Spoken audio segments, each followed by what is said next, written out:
Bonjour, I'm Claire O'Connell and I'm visiting from MIT in Cambridge, Massachusetts.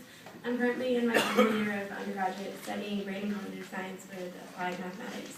And I'm Director of Education at EyeWire, which is an initiative coming out of Sebastian Sung's Computational Neuroscience Lab. And before I get started, I wanted to really thank the organizers for having us here because it's truly been a pleasure. Lyon has been great. So, Around the year 320 BC, Aristotle put forth an idea that has sustained through millennia. The whole is more than the sum of the individual parts. From the ancient Egyptians who understood that a pile of bricks did not constitute a world wonder, to electrical engineers today who understand that stacking electrical circuits on top of a silicon chip won't drive an iPhone, people time again throughout the centuries have demonstrated the importance of connectivity and interaction between parts of a whole. As incredible as the Egyptian pyramids and Intel chips are, I believe that there is another connected system, sorry about that, another connected system in the world that merits the title of most marvelous creation, and that's the human brain. And yet this very system that has been used to design and realize all others in the world is the one that we understand perhaps the very least about. But I believe that I know something that can change this, and that is EyeWire, a game to map the brain. Welcome to EyeWire, where we're making discoveries about the structure of the retina. To achieve this, we need something more intelligent than even the world's most powerful supercomputer, you. In January 2012, I enrolled in a class offered by Sebastian Sung at Massachusetts Institute of Technology called Connectomics Lab. And in this class, Sebastian shared what his lab was working on in terms of neuroscience and artificial intelligence. And in the class suggested that he would like to share the research in the lab with people outside of the institute.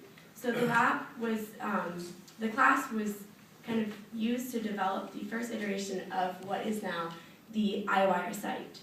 So one day, one of my classmates walked in to the classroom and she was holding a piece of paper and read to me what I just read to you, the introduction to EyeWire, before it was even something that existed. And at the time, we had no idea who the you in her address was actually addressing. Perhaps it was neuroscientists, perhaps it was college students. But now, just a little over a year later from the class when we were creating a WordPress site, we have engaged 57,000, not 55, users from 100 countries around the globe, and collectively they spend 1,200 hours each day playing on the site to map the human brain. So what exactly is EyeWire? You'll see a demonstration of what exactly people are doing on the game here, but essentially we start with a neural sample and we do microtubule slicing on it. So we slice the sample into incredibly thin slices, and then we do electron microscopy on each of those slices. We then stack the microscopic slices to create a 3D representation of the neural sample. And from there, we use artificial intelligence to do a form of image segmentation known as boundary detection to find the boundaries of the individual neurites within that sample. And then, as you just saw, using the artificial intelligence, we can construct not only the individual neurites, but also see the connections between the neurons.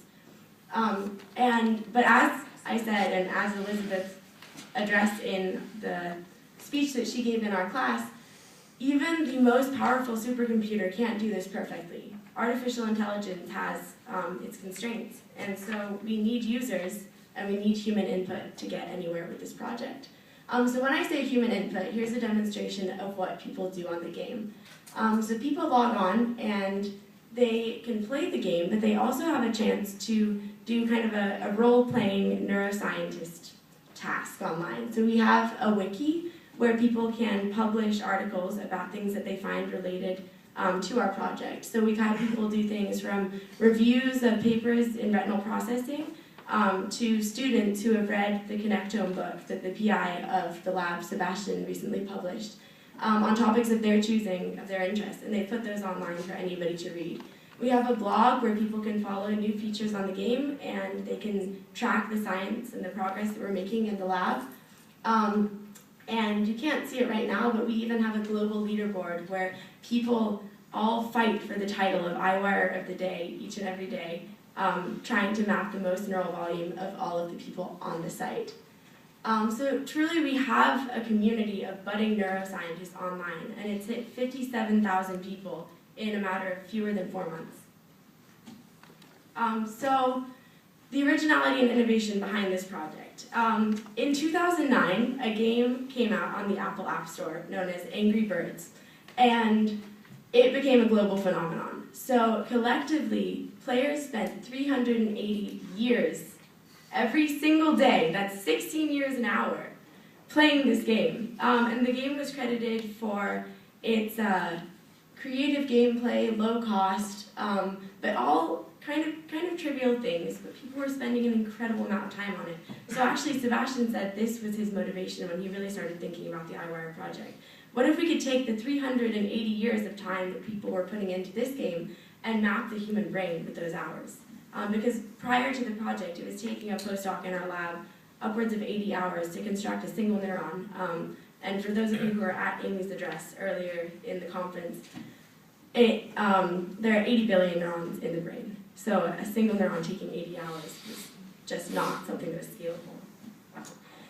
So we've used a couple of techniques since our launch in December to engage our community. Most recently in February, we had what we called the EyeWire Games, where we pitched players who came from different sources of social media, who heard about the game from different sources, against one another to see who could construct the most neural volume in a single week. And as you can see, we had some pretty incredible progress made as a result of this fun game that we launched. So at the bottom you can see here a portion of a circuit that's known to be involved in motion detection in the retina. And it consists of cells known as JAM-B ganglion cells, which they're in the cell layer that converge into the optic nerve and project to higher order areas of visual processing in the brain. And this was constructed in a single week. And so as you look at this, you can say, sure, it's a nice 3D reconstruction of the neurons in the brain. But what the players are doing isn't only something that you can see in this picture, but something at much higher resolution. So what they're actually doing on the games enables us to see synaptic level connectivity maps. And here what you're seeing as we zoom in is a transparent representation of what the players did on the game, where you can actually see the vesicles at the points of synapse in the neural network. So right now, when you look at kind of a bunch of neurons all together, it's incredibly densely packed. And it's difficult to tell where there are points of connection versus where neurons are simply bumping into one another, kind of like a crowded group of people. Some people are trying to talk, and some people just bump into one another. So the game is really allowing us to see resolution in neural circuits that's never been possible before, and at a rate that is completely unprecedented. So in terms of how EyeWire is going to change the world. First of all, the economic impact. So I think that EyeWire is going to be instrumental in creating something that I call the connectomics industry. So with the advent of the Human Genome Project in 1989, there was a huge incentive all of a sudden for companies to start basing their products and their ideas around genomics. And in his most recent State of the Union, Barack Obama said that every dollar the United States invested to map the human genome returned $140 to our economy. Sorry, not the French one, but today, Obama mentioned that the scientists are mapping the human brain to unlock the answers to things such as Alzheimer's. So one thing that we could do on EyeWire, once we scale up, is start to identify things called connectopathies. So that's kind of where the wiring goes wrong in somebody's brain. So you have the normal brain, and then we hypothesize that for people with different conditions such as Alzheimer's, some of their wiring starts to kind of go awry. So we could look into where wiring actually dies, where we see wires disappearing, or where plasticity in neurons creates kind of connections between neurons that wouldn't be expected. So that's the economic impact, which I really think could be huge. In terms of the citizen benefits, and this is something that really kind of is close to home for me, because I've been doing a lot with education in the game, I think that the game can be used to educate and inspire the scientists of tomorrow. So starting last summer, this was my first experience with education in the game, I taught for a program called MOSTech, which is the MIT Online Science, Technology, and Engineering Community. So students from across the US and in Puerto Rico, I had 24 students, and I taught a class that started with the basics of neuroanatomy and then taught them about neural networks by the end.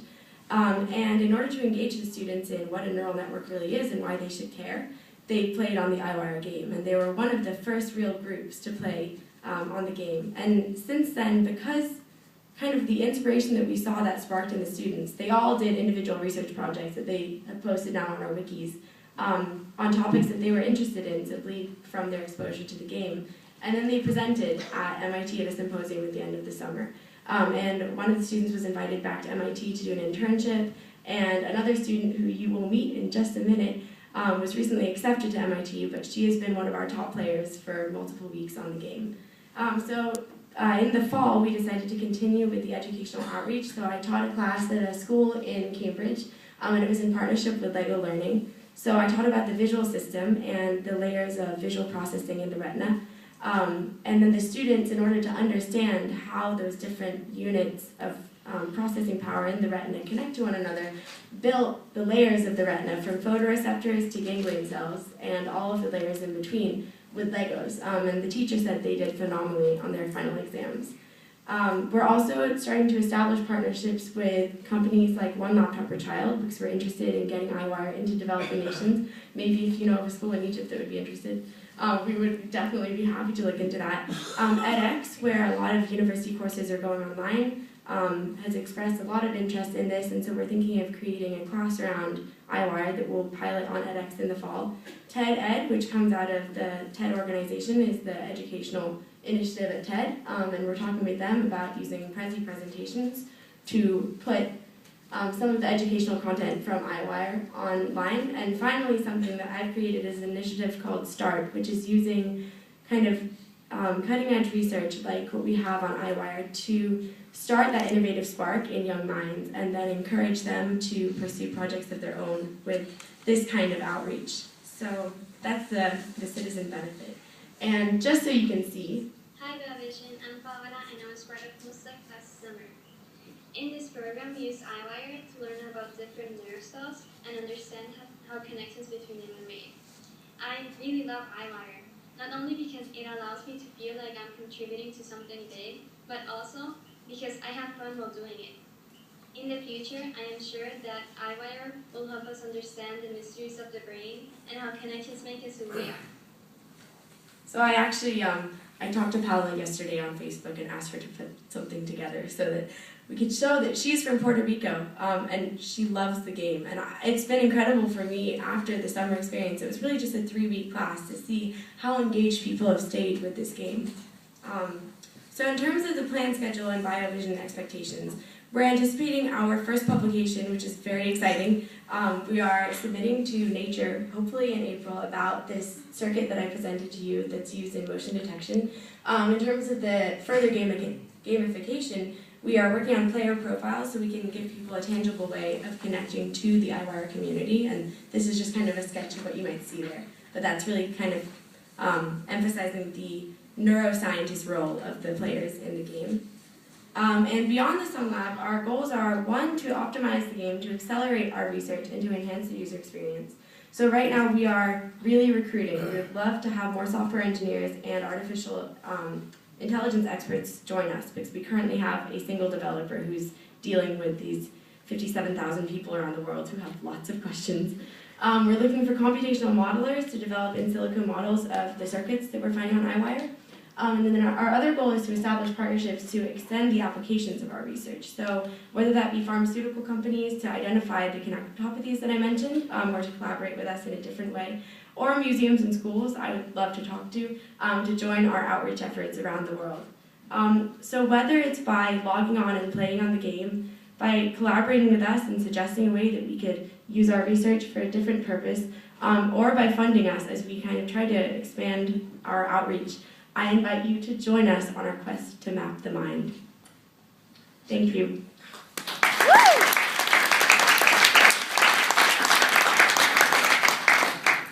Thank you, Claire. It was very, very impressive for the gamer I am, so I feel Call of Duty neurology. I see you online later. This will be my first question. As we see, as we saw in the past with the genome issue, making maps like that ask ethical questions about property, about the usage of all this knowledge. What's your opinion on that? Well, I think, and one thing that I worked at the Wellcome Trust Sanger Institute my freshman year, and that's a genomics institute in England, and I was kind of interested in how all of this genetics information was going to kind of come into play. And it is an ethical question, definitely, but I think that the things that these kinds of technologies are enabling, net benefit is what we're looking at. So for people who have, like I've had my grandparents had Alzheimer's, and a lot of people with neurological disorders. Yeah. Right. A simple question: who owns the IP, the intellectual property on all this? The result of this game? Sebastian Sung and the engineers in our lab. So, and they really are interested in pushing the boundaries of science. Everything else, yeah. Otherwise, the game is completely open source. Any discoveries posted on our wiki by our players, it's all as open as it can be. I actually know very little about IP because everything I've done has been open. So. Questions? Could you say a word about the detection of errors that some of your players make and how you manage that and correct them? Right. So when people first log on the game, they can be a bit confused and start clicking all over the place. So what we look for is consensus across our players. So they're filling in the holes that the artificial intelligence misses. And we require that a certain number of players have the identical input on a single slice before we're able to spawn new tasks off of that cube. So if we're starting kind of from the soma, or the cell body, we'll require consensus on the first part of the branch coming off of the cell body by a number of players before we're able to spawn a task from that point. Obviously, there are drawbacks there. If there's a clear error that everybody makes, then we get an incorrect branch. But we have neuroscientists in our lab who are tracking live time the progress that's made on the site, and they're able to remove mergers, and we now have our more advanced players emailing in all the time when they detect that there is an error. So we're looking into having our players start to collaborate with us on artificial intelligence in order to get the most accurate results possible. Just a comment, I think there's no doubt that there is a collective benefit, and I think it's extremely interesting that actually this way of making research is probably very important for universities, and I really am very interested in that. My question is rather, what do you exactly expect about mapping the brain? I mean, I understand that it's from a description point of view, or even the complexity of the whole thing, I understand, but don't you think that coming from this to, for instance, understanding the pathophysiology of the disease might be very difficult? I mean, I don't know if you have any... So it's definitely a big jump. I think you definitely have to go steps at a time in this, and for me the exciting thing is that with 3 months under our belt, we've made a discovery about visual processing that is disproving what viral tracing had found in labs at Harvard. So we're already making discoveries that could enable retinal therapeutics for blind people to see again. Who knows what areas of the brain we're going to look at eventually. The next project directly, and we have samples right now, is from olfactory cortex. So that's obviously an area a lot of people are interested in, and we can use it to look into some memory processes. So that's the immediate future for us. But obviously in terms of mapping the entire brain, it's a really big goal. If we didn't have people online for the number of years that Angry Bird players were online, then it would be feasible probably in my lifetime. But at this point, really just kind of looking at the concrete things that we can achieve with the technology and see where we go. Well, just a comment from me. Keep the game in the eye. Okay. Any questions from the audience? For this very innovative operation where you have to you have to be agnostic, so you don't know where you are going to, but I have a huge suggestion. question of knowledge. I have a suggestion for you. I just learned a few weeks ago that all the owners and top managers of Apple, Google, all those things, are putting their kids in schools where it's strictly forbidden to come with electronic toys. And Code.org. they put their kids on very expensive school where it's pencil and paper like in the old time. So maybe you must ask them why. Maybe they have some answers and some research and some impact study or something like that. I don't know. Because people have been discussing in education, we're using a form of education that was developed 300 years ago where we needed people who had identical skill sets. But at this point, I'm talking about all this artificial intelligence that can do kind of the menial labor in society. So education is going in a completely new direction, and I think that teaching innovation is going to be key in that. So definitely something that I'll look into. Thank you, Claire. Yeah, thank you. Thank you for Thank you, everybody.